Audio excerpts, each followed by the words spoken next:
Hello everyone. It's a matter of shame. The murder followed by the rape which happened in RG Kar Medical Hospital in Kolkata with the trainee doctor who was on duty since last 36 hours. A daughter is not safe anywhere in our country, not even in her home, not even at her workplace.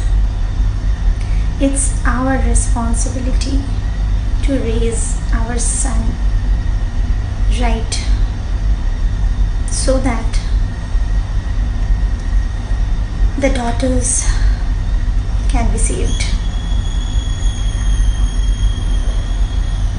Really feel so much hurt when I hear these type of news, and as a parent to a daughter, I have a soft corner for all the girls, and I can feel the pain a mother and father will have if such things happen to a daughter. Please, dear parents, raise your son right. Take care. Happy parenting. Happy career.